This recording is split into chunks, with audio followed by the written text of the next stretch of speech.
Bismillahirrahmanirrahim.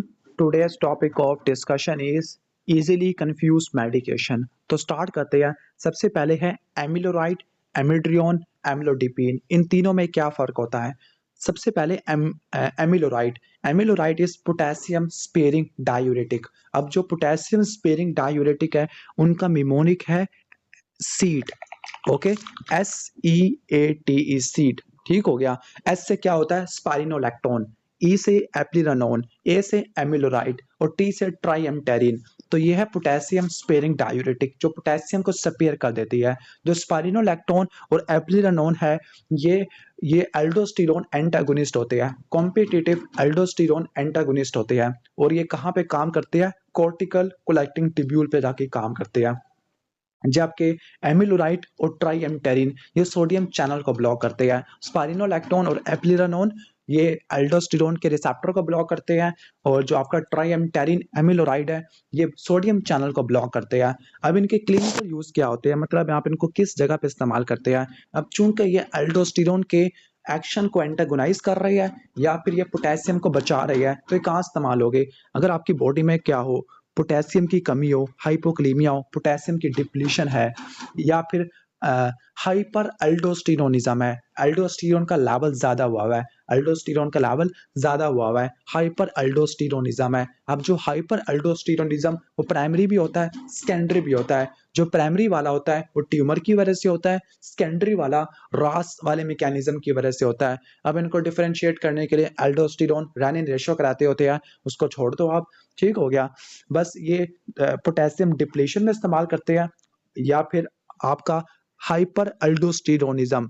और hyper aldosteronism के दो टाइप्स हैं। प्राइमरी को बोलते हैं कॉन सिंड्रोम, सेकेंडरी को बोलते हैं सेकेंडरी के रास की वजह से होता है। अब जो रास होता है रेनिन एंजियोटेंसिन एल्डोस्टेरोन सिस्टम कब एक्टिवेट होता है? अगर पेशेंट को हार्ट फेलियर है, नेफ्रोटिक सिंड्रोम है या एसाइटीज वगैरह होती है, तो उस केस में क्या होगा? इंट्रावास्कुलर वॉल्यूम कम हो जाएगा क्योंकि एडिमा होगा ना, इंट्रावास्कुलर वॉल्यूम कम हो जाएगा। जब इंट्रावास्कुलर वॉल्यूम कम हो जाएगा, रीनल परफियन प्रेशर कम हो जाएगा, renin angiotensin aldosterone system activate हो जाएगा। इसके अलावा जो एमिलोराइड होती है ये नेफ्रोजेनिक डायबिटीज इंसिपिडस में भी इस्तेमाल होती है, नेफ्रोजेनिक डायबिटीज इंसिपिडस में भी इस्तेमाल होती है। और जो स्पाइरिनोलैक्टोन होती है ये एंटी एंड्रोजन ड्रग भी इस्तेमाल होती है, एंटी एंड्रोजन ड्रग। तो चार यूजेज है, पोटेशियम कम है, एल्डोस्टेरोन ज्यादा है, एंड्रोजन ज्यादा है, इनको एंटागोनाइज करना है, या डायबिटीज इंसिपिडस है, नेफ्रोजेनिक डायबिटीज इंसिपिडस है जिसमें रेजिस्टेंस होती है। सेंट्रल वाली में तो एडीएच इस्तेमाल कर सकते हैं। अब इनका साइड इफेक्ट क्या होता है एमिलोराइड का? एमिलोराइड का साइड इफेक्ट ये है, चूंकि ये पोटेशियम स्पेयरिंग है तो ये हाइपरकलीमिया करवाती है। हाइपरकलीमिया से बहुत सारे एरिथमियाज होते हैं। ओके, तो आपने पहले तो नाम पे फोकस करना है कि ये पोटेशियम स्पेयरिंग डायूरेटिक है। तो इससे क्या होगा? पोटेशियम ज़्यादा हो जाएगा। जब पोटेशियम ज़्यादा होगा तो आपको हार्ट पे चेंजेस देखने को मिलेगी, लाइक आपको एरिथमियास देखने को मिलेंगे। अगर आपसे सवाल पूछे कौन कौन से एरिथमियास देखने को मिल सकते हैं, हार्ट पे क्या इफेक्ट होगा हाइपरकलीमिया का, तो ब्रेडी कार्डिया आपको देखने को मिल सकता है, टाल टेंटिड पीक टी वेव देखने को मिल सकती है फास्टर रीपोलराइजेशन की वजह से। पीआर इंटरवल प्रोलॉन्ग हो जाएगा क्योंकि एवी कंडक्शन डिले हो गई है।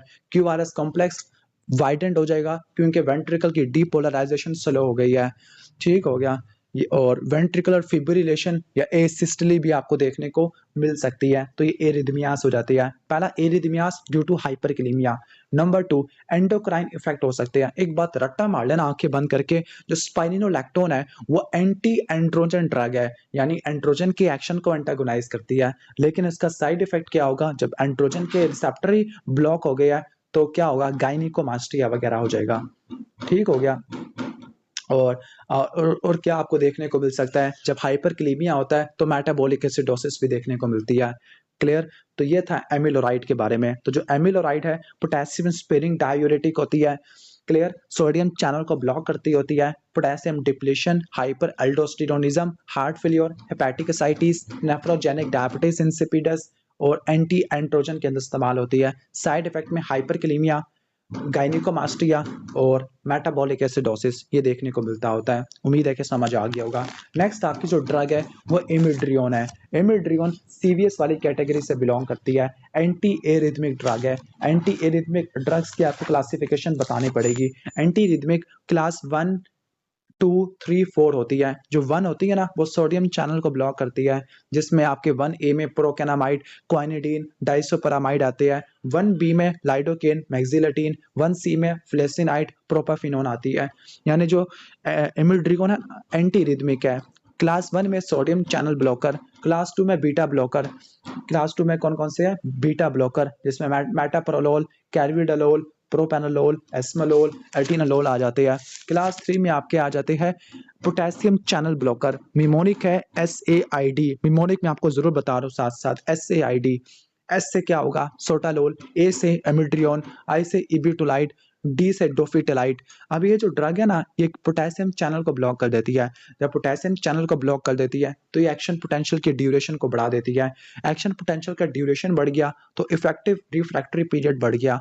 जब इफेक्टिव रिफ्रैक्टरी पीरियड बढ़ गया तो क्यूटी इंटरवल भी बढ़ जाएगा, लॉन्ग क्यूटी सिंड्रोम हो जाएगा। तो इसका साइड इफेक्ट क्या है? लॉन्ग क्यूटी सिंड्रोम है, टॉर्सिडीज डी पॉइंटिस भी हो सकती है। तो ये जो ड्रग्स होती है एक्शन पोटेंशियल की ड्यूरेशन को बढ़ाती है। याद करना कोई भी ड्रग जो एक्शन पोटेंशियल की ड्यूरेशन को बढ़ाती है ना तो वो क्या करवा सकती है? लॉन्ग क्यूटी सिंड्रोम करा देती है। क्लियर? ये आपने रट्टा मार लेना है। अब इमिड्रियोन कहाँ कहाँ पे इस्तेमाल होती है? जो इमिड्रियोन है ये इस्तेमाल होती है, आपके कहने का मतलब है आपके एफिब में इस्तेमाल होती है, यानी एट्रियल एरिथमियास के लिए इस्तेमाल होती है। एफिब, ए फ्लटर या वेंट्रिकुलर टैकीकार्डिया उसके लिए इस्तेमाल होती है। अब इन ड्रग्स के साइड इफेक्ट क्या होते हैं? इन ड्रग्स के साइड इफेक्ट है कि पहला तो ये टॉर्सिडीज डी पॉइंटिस, सारी की सारी ड्रग्स टॉर्सिडीज डी पॉइंटिस कराती होती है। क्लियर? क्योंकि लॉन्ग क्यूटी सिंड्रोम करा देती है। दूसरा आपने रट्टा मारना है कि जो सोटालोल है ना ये बीटा ब्लॉकर भी है, तो ये बीटा रिसेप्टर को ब्लॉक कर देगा। जो इमिड्रियोन है ये बहुत इंपॉर्टेंट है। इमिड्रियोन के साइड इफेक्ट आपके फिंगर टिप्स पे होने चाहिए। ठीक हो गया? क्योंकि इसके साइड इफेक्ट ना बहुत ज़्यादा एग्जाम में आते हैं और स्टूडेंट मिक्स भी कर देते हैं बुसल्फेन के साथ या किसी दूसरे ड्रग के साथ। तो मैं आपको एक निमोनिक बताऊंगा जिससे आपको याद करने में काफ़ी ज़्यादा आसानी आएगी। क्लियर? तो जो इमिड्रियोन है सबसे इंपॉर्टेंट पहले तो रट्टा मारना है, टॉर्सिडीज डी पॉइंटिस को कराती है, लॉन्ग क्यूटी सिंड्रोम कराती है क्योंकि पोटेशियम चैनल को ब्लॉक कर देती है। अब इसका जो मिमोनिक है इमिड्रियोन का वो इसकी स्पेलिंग है। ठीक हो गया? मैं इसको जूम कर देता हूँ। इमिड्रियोन ए से क्या बनेगा? ए से बनेगा एल्व्यूलाइटस, यानी ये पल्मोनरी फाइब्रोसिस कराती है। ये पल्मोनरी फाइब्रोसिस कराती है एल्व्यूलाइटस। दैट इज वाई आपने पल्मोनरी फंक्शन टेस्ट कराने हैं स्टार्ट करवाने से पहले। एम से क्या बनेगा? नहीं सॉरी, इसके ABCD से रट्टा मारते हैं। बी से ब्रेडिकार्डिया और ब्लू स्किन। बी से क्या होगा? ब्रेडिकार्डिया होगा और ब्लू स्किन होगा। ठीक हो गया? ब्लू स्किन डिस्कलरेशन होगी, ब्लू स्किन होगी जिसकी वजह से फोटो सेंसिटिविटी हो जाएगी। सी से कॉर्नियल डेपोजिशन, कॉर्निया में डेपोजिट हो जाती है क्योंकि ये हैप्टेंस का काम करती है। और सी से क्यूटेनियस रिएक्शन भी हो जाएगी। ठीक हो गया? डी से क्या बनेगा? डी से बनेगा डिसऑर्डर्ड थायराइड, यानी ये हाइपर और हाइपो दोनों करा देगी। दैट इज वाई आपने थायराइड फंक्शन टेस्ट जरूर कराने हैं। ई से एलिवेटेड लीवर एंजाइम, हेपाटोटॉक्सिक होती है। दैट इज वाई LFT आपने जरूर करवाने हैं। और ई से आइस की प्रॉब्लम, ये ऑप्टिक न्यूरोपैथी भी कराती है। क्लियर? बी से ब्रेडिकार्डिया भी होता है, बी से ब्लॉक भी कराती है। ठीक हो गया? तो ये आपने रट्टा मार लेना है। क्लियर? और एफ से क्या बनेगा? एफ से फेलियर, हार्ट फेलियर भी करा देती है, हार्ट फेलियर भी करा देती है। और जी से क्या बनेगा? Grey skin deposition. तो ए से लेकर जी तक आपने जाना है। दोबारा बता देता हूँ। ए से alveolitis, that is why pulmonary function test कराने हैं। बी से ब्रेडिकार्डिया, हार्ट का ब्लॉक होगा, ब्लू स्किन करा देगा जिसकी वजह से फोटो सेंसिटिविटी हो जाती है। सी से कॉर्नियल डेपोजिशन है, क्यूटेनियस रिएक्शन है क्योंकि हैप्टिन्स का काम करती है। डी से आपका आ जाएगा डी से डिसऑर्डर्ड थायराइड के हाइपर या हाइपोथायराइडिज्म। ई से एलिवेटेड लिवर एंजाइम, हेपाटोटॉक्सिक है। दैट इज वाई LFTs आपने कराने हैं। और एफ से क्या बनेगा? एफ से आपका फाइब्रोसिस भी बन सकता है और एफ से फेलियर ऑफ हार्ट होता है। और जी से क्या बनेगा? ग्रे स्किन बनेगा। उम्मीद है कि समझ आ गया होगा एमिट्रियोन। इसके बाद जो नेक्स्ट आपकी ड्रग होती है ना वो आपकी ड्रग है एम्लोडिपिन। एम्लोडिपिन क्या है? Dihydropyridine calcium channel blocker. Dihydropyridine calcium channel blocker. अब ये भी सीवीएस वाले सिस्टम में से आया हुआ है। अब जो कैल्शियम चैनल ब्लॉकर होते हैं ना, वो दो तरीके वाले होते हैं। एक होती है डाईहाइड्रोपेराडीन और नॉन डीहाइड्रोपेराडीन। जो डाईहाइड्रोपेराडीन है ना, ये इसमें एग्जाम्पल एम्लोडिपिन आता है, एम्लोडिपिन आता है, और कौन सा है, amlodipine, nimodipine, nifedipine, nicardipine. Okay, amlodipine, nifedipine, nicardipine, clevidipine, ये डाईहाइड्रोपेराडीन्स होती है। और जो डाईहाइड्रोपेराडीन है, ये कैल्शियम चैनल ब्लॉकर है ना, तो ये स्मूथ मसल की रिलैक्सेशन करा देते हैं। यानी जो आपके डाईहाइड्रोपेराडीन है, ये वास्कुलर स्मूथ मसल की रिलैक्सेशन करा देते हैं, वास्कुलर स्मूथ मसल की रिलैक्सेशन करा देते हैं। और जो आपके नॉन डीहाइड्रोपेराडीन है, वो आपके हार्ट पे काम करते हैं, हार्ट पे कैल्शियम चैनल को ब्लॉक कर देते हैं। उसमें वेरापेमिल और डिल्टियाजिम आ जाता है। तो ये क्या करते हैं, वोल्टेज गेटेड कैल्शियम चैनल को, एल टाइप कैल्शियम चैनल को ब्लॉक कर देते होते हैं, जिसकी वजह से मसल की कॉन्ट्रैक्टिलिटी कम हो जाती है। खास तौर पर जो आपके वास्कुलर स्मूथ मसल पे आपके एम्लोडिपिन और निफिडिपिन काम करते हैं, और हार्ट पे वेरापेमिल और डिल्टियाजिम इस्तेमाल करते हैं। क्लियर? तो ये आपने रट्टा मार लेना है। अभी ये कहाँ कहाँ पे इस्तेमाल होते हैं, जो डाईहाइड्रोपेराडीन है, रट्टा मारना है, ये डायलेट करते हैं आर्टरीज को। तो ये कहाँ कहाँ पे इस्तेमाल होते हैं, अगर पेशेंट को रेनॉल्ड फिनोमिना है, उसमें इस्तेमाल होते हैं। नंबर 2, प्रिंस मीटल या वेजोस्पास्टिक एंजाइना है, उसमें इस्तेमाल करते हैं।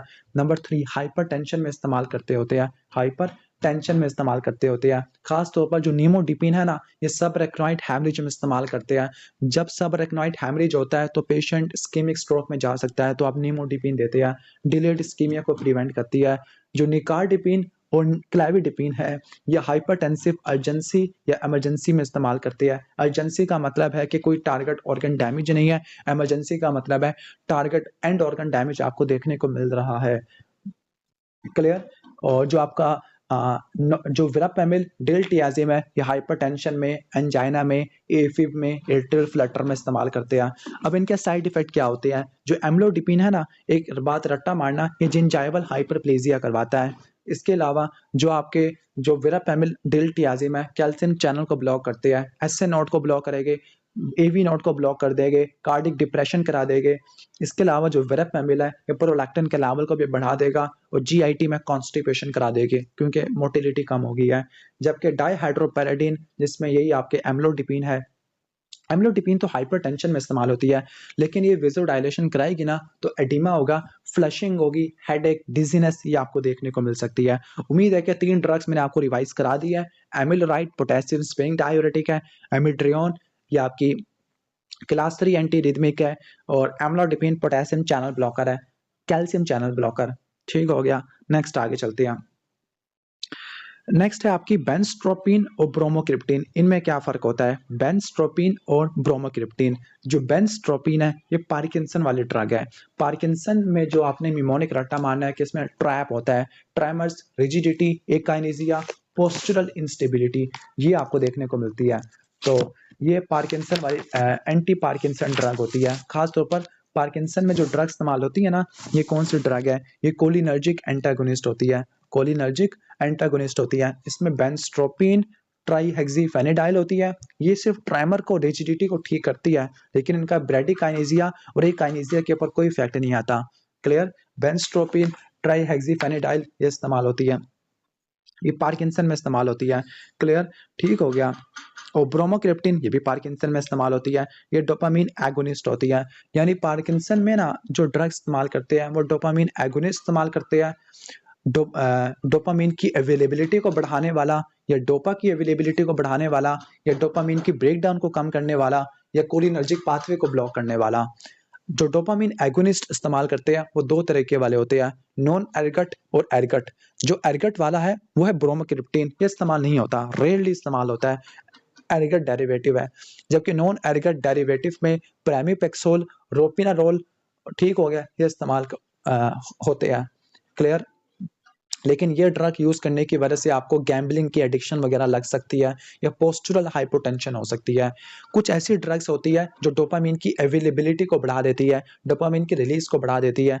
लाइक आपकी आपकी आ जाती है एमेंटेडिन, एमेंटेडिन इस्तेमाल हो जाती होती है। ठीक हो गया। और लेकिन जो एमेंटेडिन है ये लीवोडोपा की वजह से जो डिस्काइनेसिया होता है उसको ट्रीट करने के लिए इस्तेमाल होती है। कुछ ऐसी ड्रग्स है जो एल डोपा में कन्वर्ट होती है, एल डोपा सीएनएस में जाता है और वो डोपामीन में कन्वर्ट हो जाता है, तो लीवोडोपा कार्बिडोपा ये आप इस्तेमाल करते होते हैं। ठीक हो गया। इसके अलावा इनके साइड इफेक्ट क्या होते हैं? एल डोपा की वजह से डिस्काइनेसिया हो सकता है, उसके लिए आप एमेंटाडीन देते हो, या कुछ ऐसी ड्रग्स होती हैं जो डोपामीन की ब्रेक डाउन को रोक देती है। ठीक हो गया। सेंट्रल नर्वस सिस्टम पे जाके काम करती होती है, इसमें सिलेजिलिन और रीसिलेजिलिन होती है। ठीक हो गया। मोनोमीन ऑक्सीडेज इनहिबिटर टाइप बी होती है, या टोल कपून एंटाकपून, जो टोल कपून है होता है वो सीएनएस में जाके काम करता है, या कोलिनर्जिक पाथवे को ब्लॉक कर दो बेंस्ट्रोपिन ट्राईहेक्सीफेनिडाइल, लेकिन यह ट्रेमर्स और रिजिडिटी को ठीक करती है। इसके बाद है आपका बसपिरोन और बुप्रोपियोन। जो बसपिरोन होता है ना, ये सेरोटोनिन 1A एगोनिस्ट है, सेरोटोनिन रिसेप्टर 1A एगोनिस्ट है, वो भी पार्शियल एगोनिस्ट है। पार्शियल एगोनिस्ट ना फुल एगोनिस्ट की मौजूदगी में एंटागोनिस्ट वाला काम करना शुरू कर देते हैं।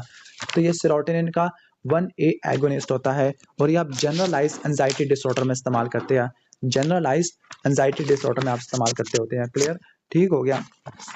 आ, आ, ये आपने रट्टा मार लेना है। इसके बाद हम आगे, इसका जो कंफ्यूजिंग जो ड्रग है वो आप क्या थी? बुप्रोपियोन। बुप्रोपियोन क्या होता है?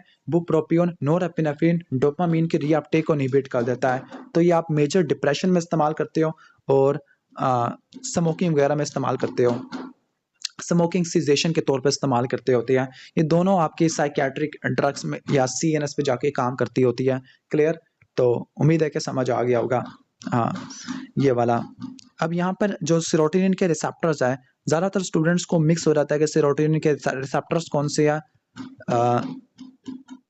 और इनके एगोनिस्ट कौन से हैं और एंटागोनिस्ट कौन से हैं और इनके क्लिनिकल यूज कौन से हैं। तो वो मैं आपको बता देता हूँ सारे के सारे।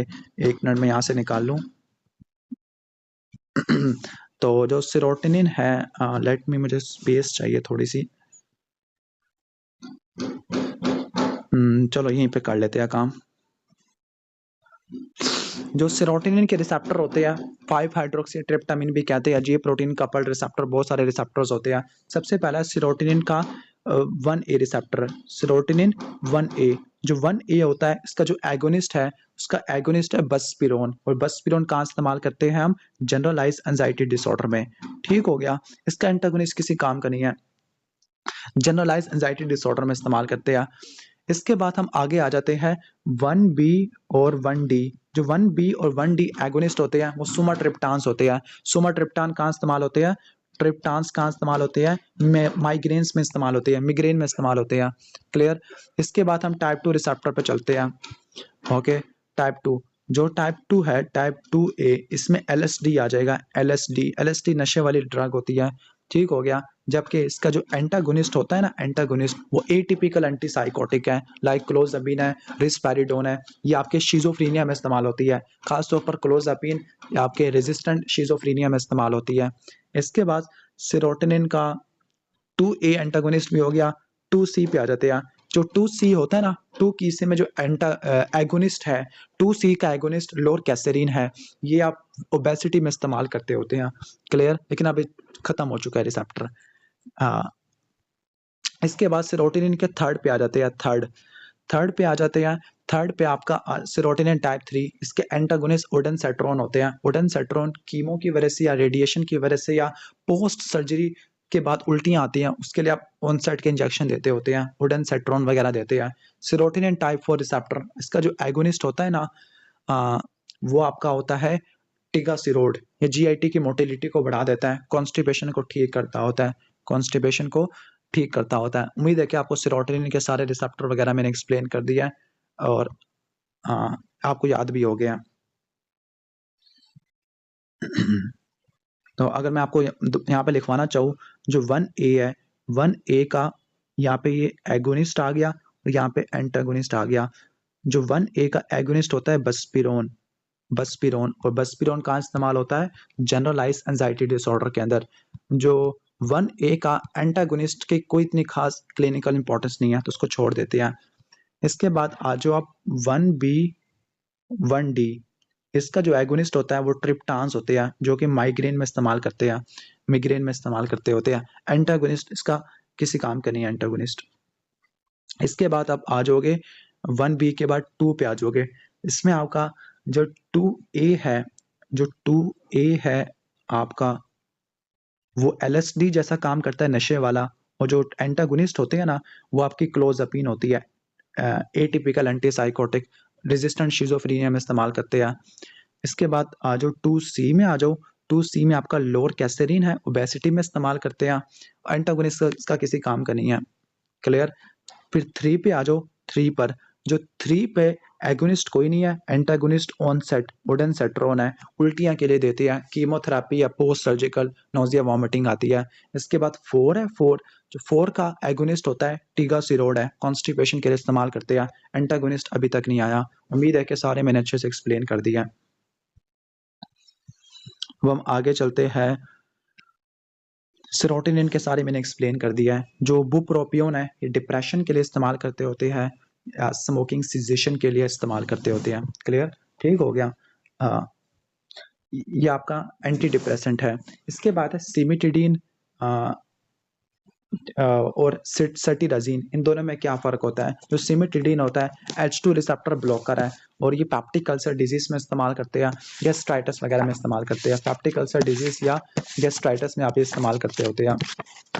क्लियर। तो ऑलमोस्ट ये हो जाएगा। सिमिटिडीन, रैनिटिडीन, फैमोटिडीन, निजाटिडीन, ये आपने सारे पढ़े होंगे। तो पेप्टिक अल्सर डिजीज में ये ड्रग ऑफ चॉइस के तौर पर इस्तेमाल होते हैं। वैसे ड्रग ऑफ चॉइस PPI है। क्लियर। तो ऑलमोस्ट ये हो जाएगा प्रोटॉन पंप इनहिबिटर। तो H2 ब्लॉकर सिमिटिडीन, फैमोटिडीन और निजाटिडीन होती है, और H2 रिसेप्टर को ब्लॉक करती है। पेप्टिक अल्सर डिजीज, गैस्ट्राइटिस वगैरह, या फिर गर्ड वगैरह, इसोफेजियल रिफ्लक्स डिजीज, उसको ट्रीट करने के लिए इस्तेमाल करते होते हैं। अब जो सिमिटिडीन होता है, ये साइटोक्रोम P450 इनहिबिटर होता है। इसका ड्रग इंटरेक्शन भी काफ़ी ज़्यादा इंपॉर्टेंट है। साइटोक्रोम P450 है, यानी इसके ड्रग इंटरेक्शन होते हैं।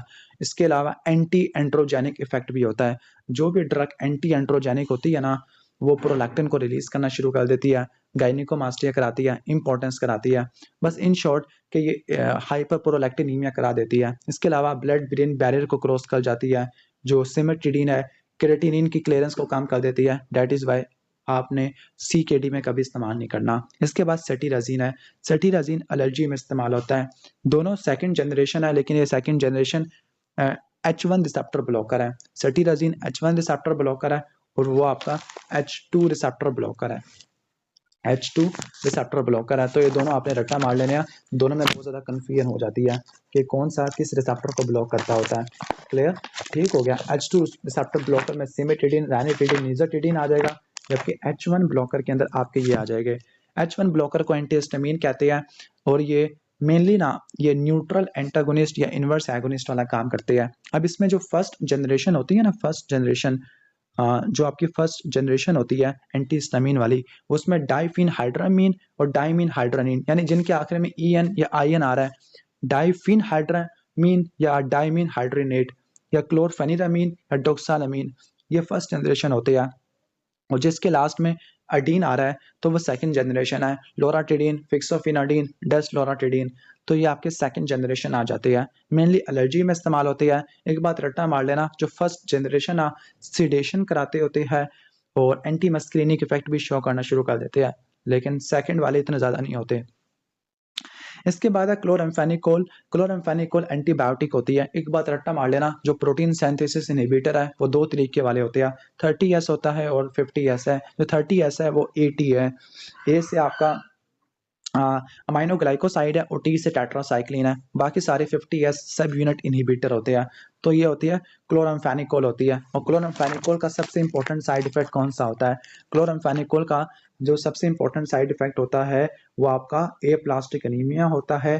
क्लियर, एप्लास्टिक एनीमिया आपको देखने को मिलता है। इसके अलावा क्यूटेनियस फाइंडिंग भी आपको देखने को मिलती होती है। और तो ये आ जाएगा क्लोराम्फेनिकोल के बारे में। दूसरा, इसके मुकाबले में जो ड्रग है वो डायजीपोक्साइड वगैरह बताई हुई है। क्लोरडायजीपोक्साइड क्या है? लॉन्ग एक्टिंग बेंजोडाइजेपिन होती है।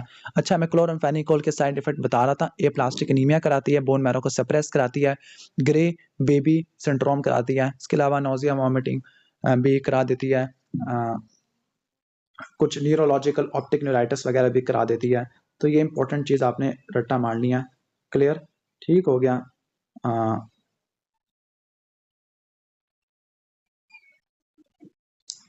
अगर आपसे सवाल पूछे क्लोराम्फेनिकोल कहाँ पे इस्तेमाल होती है, किस कंडीशन में इस्तेमाल होती है, तो क्लोराम्फेनिकोल टाइफाइड फीवर में इस्तेमाल होती है। ठीक हो गया मेनली। नंबर 2 मेनिंजाइटिस में इस्तेमाल होती है, एच इन्फ्लुएंजा, निजेरिया, स्ट्रेप्टोकोकस की वजह से। रिकेट्सियल इन्फेक्शन के लिए इस्तेमाल करते हैं, खासतौर पर रॉकी माउंटेन स्पॉटेड फीवर के लिए प्रेग्नेंट फीमेल के अंदर, या फिर आप बैक्टीरियल कंजंक्टिवाइटिस में इस्तेमाल करते होते हैं। तो ये मोटी मोटी कुछ आ जाएगी।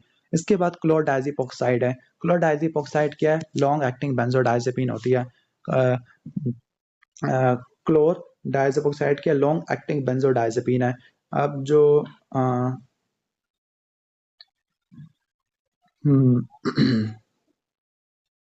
ठीक है, तो ये आप एंजाइटी डिसऑर्डर में इस्तेमाल करते हैं, लाइक जनरलाइज एंजाइटी डिसऑर्डर में इस्तेमाल करते हैं, या डिप्रेशन में भी इस्तेमाल कर सकते हैं, एंजाइटी को रिलीव करती है। इसके अलावा ये अल्कोहल विड्रॉल सिम्टम्स को मैनेज करने के लिए इस्तेमाल होती है, यानी ये अल्कोहल विड्रॉल सिम्टम है उसकी सीवियरिटी को कम कर देती है, लाइक ट्रेमर, एजिटेशन, हैलोसिनेशन को कम कर देती होती है। इसके अलावा कुछ सर्जिकल प्रोसीजर से पहले इस्तेमाल करते हैं ताकि पेशेंट एंजाइटी में ना हो। इसके अलावा मसल रिलैक्सेंट के तौर पर भी इस्तेमाल करते हैं, इंसोम्निया के तौर पर भी इस्तेमाल करते हैं अगर नींद वगैरह ना आ रही हो, लेकिन ये लॉन्ग एक्टिंग होती है। लॉन्ग एक्टिंग है तो टॉलरेंस, डिपेंडेंस और विड्रॉल सिम्टम्स आपको देखने को मिल सकते हैं, और सीएनएस डिप्रेशन वगैरह आपको देखने को मिल सकता होता है। इसके बाद नेक्स्ट हमारा क्लोरप्रोमाजीन। तो क्लोरप्रोमाजीन है, ये टिपिकल एंटीसाइकोटिक होती है। अब जो एंटीसाइकोटिक है दो तरीके वाली होती है, टिपिकल, एटिपिकल। जो टिपिकल होती है D2 रिसेप्टर को ब्लॉक करती है, एटिपिकल वाली सेरोटोनिन के टाइप 2 रिसेप्टर को ब्लॉक कर देती है, सेरोटोनिन के टाइप 2 रिसेप्टर को ब्लॉक कर देती है एटिपिकल वाली। क्लियर? तो ये आप रट्टा मार लेना है। इसके बाद हम आगे चलते हैं, क्लोरप्रोमाजीन हो गया, और chlorpropamide. Chlorpropamide first generation sulfonyl urea होती है। तो पहले मैं क्लोरप्रोमाजीन एक्सप्लेन कर रहा था।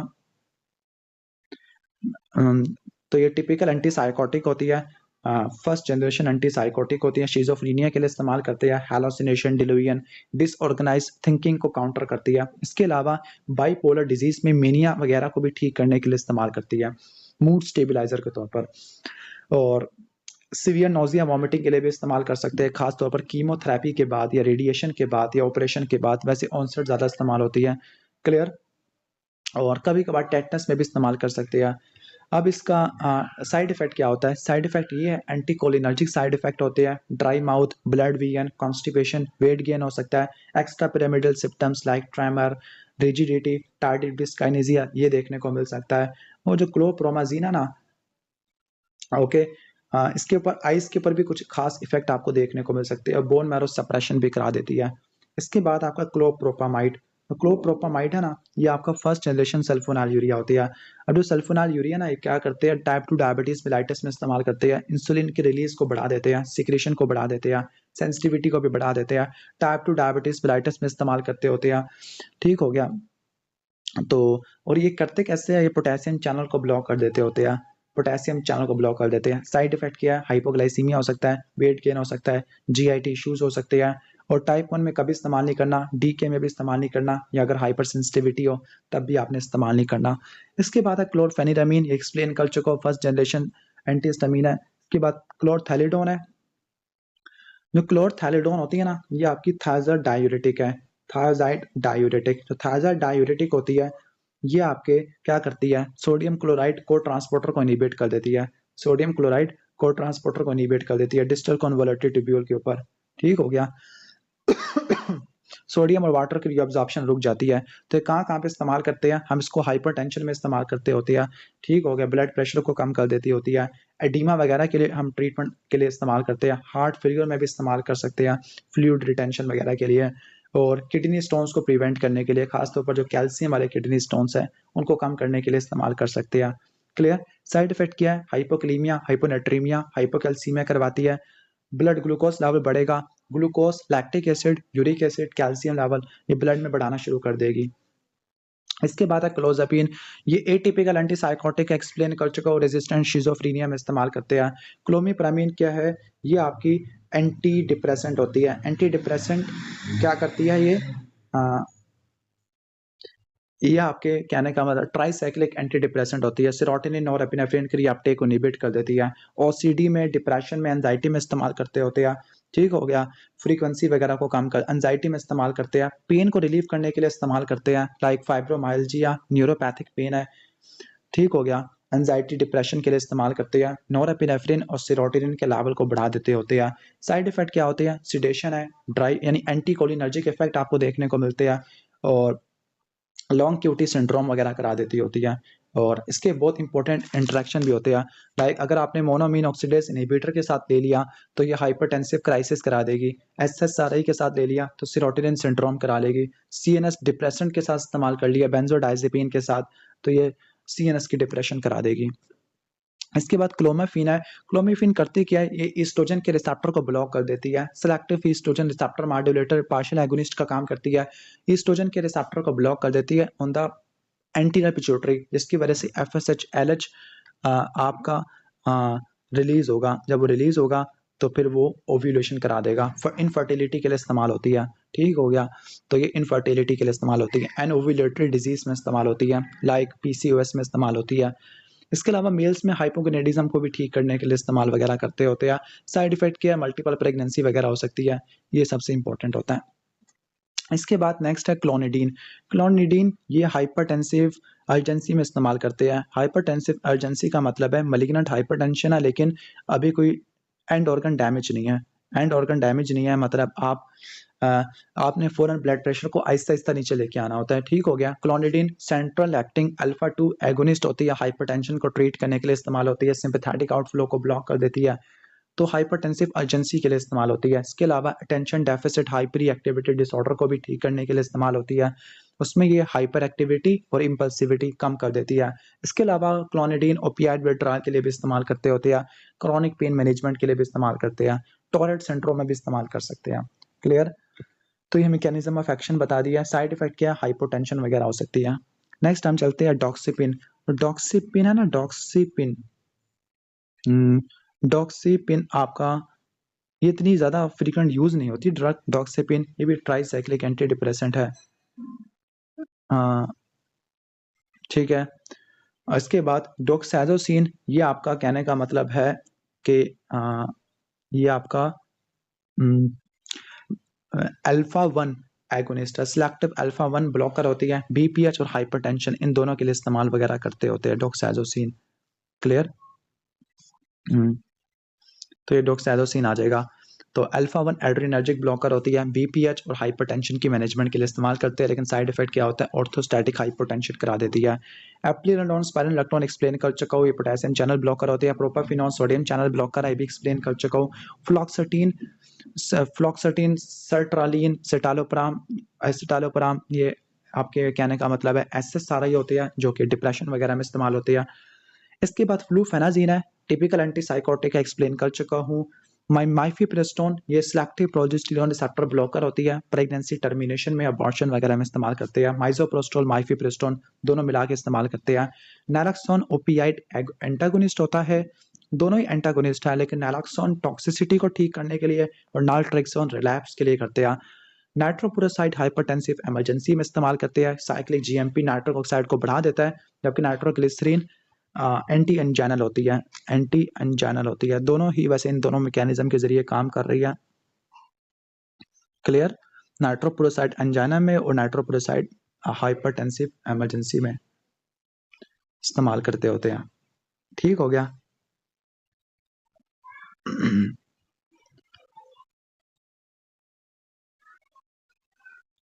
तो दोनों के दोनों वेजोडायलेटर होती है। ठीक है। जो नाइट्रोपुरोसाइड है ना, नाइट्रिक ऑक्साइड डोनर होती है, रैपिड वेजोडायलेशन कराती है आर्टरीज की और वेन्स की by increasing the availability of nitric oxide. तो ये हाइपरटेंसिव इमरजेंसी में, एक्यूट हार्ट फेलियर में इस्तेमाल करते हैं। आईवी देते होते हैं। साइड इफेक्ट क्या है, हाइपोटेंशन, साइनाटॉक्सिसिटी, रिफ्लेक्स टैकीकार्डिया। जबकि नाइट्रोग्लिसरीन नाइट्रिक ऑक्साइड डोनर है, लेकिन ये प्राइमरीली वीनस डायलेशन कराता होता है। ठीक हो गया। तो ये आप अंजाना में इस्तेमाल करते हैं, हार्ट फेलियर और एमआई वगैरह में, हाइपरटेंशन में इस्तेमाल करते हैं, सबलिंगुअल देते होते हैं आप। इसके बाद हम आगे चलते हैं। नाइट्रो ओमेप्राजोल पीपीआई है, ये तो हो गया। कीटोकोनाजोल एंटी फंगल होती है, फंगल के स्टेरॉइड सिंथेसिस को इनहिबिट कर देती है, स्टीरॉल की सिंथेसिस को इनहिबिट कर देती है। एरीपीपराजोल ये D2 पार्शियल एगोनिस्ट है, यानी एटिपिकल एंटीसाइकोटिक है। वन सेकेंड, शिजोफ्रेनिया में इस्तेमाल करते हैं। एनेस्ट्राजोल लैट्राजोल ये क्या एरोमेटेज इनहिबिटर है, ER/PR पॉजिटिव रिसेप्टर में इस्तेमाल करते हैं, पोस्ट मेनोपॉजल में। प्री में टोमैक्सोफिन इस्तेमाल करते हैं। रिफेक्सोमिन, नियोमाइसिन, लैक्टोलॉस हेपेटिक एनकेफेलोपैथी में इस्तेमाल करते हैं। रिफेम्पिन क्या करता है, डीएनए डिपेंडेंट आरएनए पॉलीमरेज को इनहिबिट करता है, टीबी में इस्तेमाल करते हैं।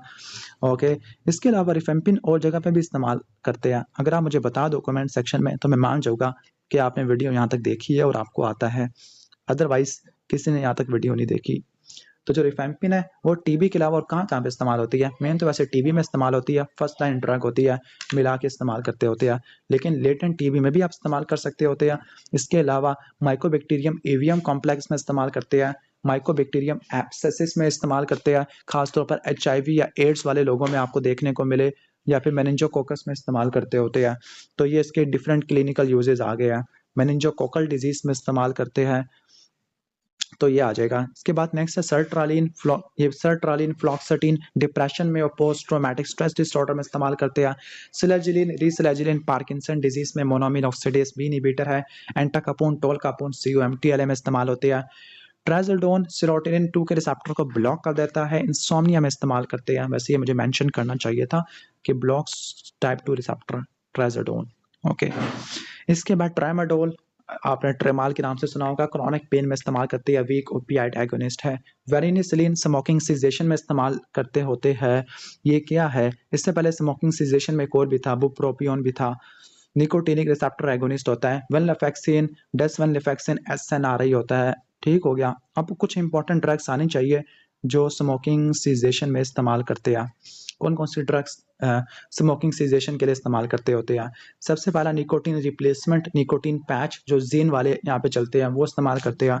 नंबर 2 बुप्रोपियोन इस्तेमाल करते होते हैं, बुप्रोपियोन। नंबर 3 वेरिनेसिलिन इस्तेमाल करते हैं। बुप्रोपियोन तो मैंने आपको एक्सप्लेन कर दिया है, नोरएपिनेफ्रिन डोपामिन की अपटेक को बढ़ा देता होता है। क्लियर। वेरिनेसिलिन ये आपका एगोनिस्ट होता है। ठीक हो गया, ये चीज़ें आप इस्तेमाल करते होती है। बाकी काउंसलिंग आपने ज़रूर करनी है।